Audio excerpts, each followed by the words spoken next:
কাঙালের ধন খুঁজে।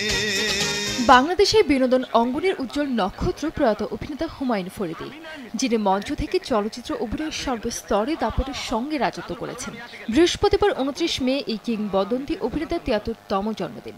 বেঁচে থাকলে এদিন 74 বছরে পা রাখতেন তিনি। ছোটবেলায় আমি খুব দুরন্ত ছিলাম, অসম্ভব অস্থির, চঞ্চল, এক জায়গায় বেশিক্ষণ থাকতে পারতাম না। 80-র দশকে নির্মাতা তানভীর মোকাম্মেলের হুলিয়া নামের একটি স্বল্প দৈর্ঘ্য চলচ্চিত্রের মাধ্যমে বড় পর্দায় পা রাখেন হুমায়ুন ফরিদী। পরবর্তীতে বাংলা সিনেমার জগতে এক অধ্যায় হয়ে ওঠেন তিনি। একে একে উপহার দিয়েছেন অসংখ্য জনপ্রিয় সিনেমা। রিয়েল অর্থে অভিনয় আমি করি যখন কলেজে বাৎসরিক নাটক হয়, ওখানে কাজ করলাম।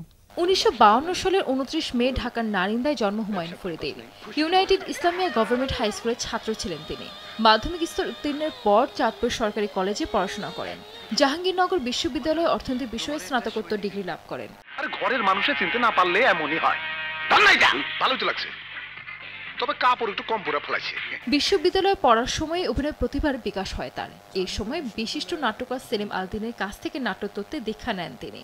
জাহাঙ্গীরনগর বিশ্ববিদ্যালয়ে অধ্যয়নরত অবস্থায় ঢাকা থিয়েটারের সদস্যপদ লাভ করেন। তারপর এই নাট্যদল থেকে ধারাবাহিকভাবে মঞ্চনাটক করতে থাকেন। সরকার 1976 সালে নাট্যজন সেলিম আলদিনের উদ্যোগে জাহাঙ্গীরনগর বিশ্ববিদ্যালয়ে শুরু হয় নাটোৎসব। আর হুমায়ুন ফরিদী ছিলেন এর অন্যতম প্রধান সংগঠক। এই উৎসবে ফরিদী নিজের রচনায় এবং নির্দেশনায় মঞ্চস্থ হয় আত্মস্থ ও হিরণময়ীদের বৃত্তান্ত নামে একটি নাটক। ওই সময় নাটকটি সেরা হিসেবে বিবেচিত হয়েছিল।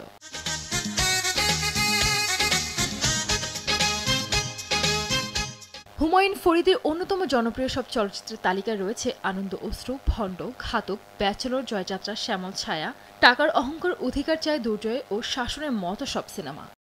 পিঁপড়া খাবে বড় লোকের ধন ও সোনারে, বড় লোকের গাড়ি বাড়ি। এছাড়া অভিনেতার উল্লেখযোগ্য নাটকগুলো হলো কোথাও কেউ নই, হঠাৎ একদিন, পাথর ও সংসপ্ত। কিছু পাওয়ার জন্য তো কিছু বিসর্জন দিতেই হবে। সৃজনশীল কর্মযোগের স্বীকৃতি স্বরূপ মাতৃত্ব সিনেমার জন্য সেরা অভিনেতার শাখায় 2004 সালে জাতীয় চলচ্চিত্র পুরস্কার অর্জন করেন হুমায়ুন ফরিদী। নাট্যাঙ্গনে অসামান্য অবদানের স্বীকৃতি স্বরূপ জাহাঙ্গীরনগর বিশ্ববিদ্যালয় কর্তৃপক্ষ প্রতিষ্ঠানের 40 বছর পূর্তি উপলক্ষে তাকে সম্মাননা প্রদান করে। জীবন্ত ফরিদী তার বর্ণাঢ্য কর্মজীবনের স্বীকৃতি নিজের হাতে না পেলেও 2018 সালে মরণোত্তর 21 পদকে ভূষিত হন তিনি। কিছু জিনিস আছে যেগুলো রেজিস্টেবল না।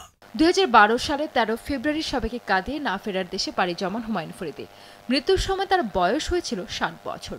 অভিনেতার প্রয়াণে যে শূন্যতা তৈরি হয়েছে ঢালির চলচ্চিত্রাঙ্গনে সেটা অপূরণীয়। তবে ফরিদী বেঁচে থাকবেন কোনো এক চায়ের দোকানে, আড্ডাতে, হাসি কিংবা কান্নায়, অভিনয় কিংবা উক্তিতে। বেঁচে থাকবেন ভক্তদের হৃদয়ে একজন অবিনশ্বর ফরিদী হয়ে। উপরে আল্লাহ, নিচে জমিন, কথা সত্য। সানজিদ আক্তার, দেশ টিভি। এই শহরে আজকেই আমার শেষ দিন।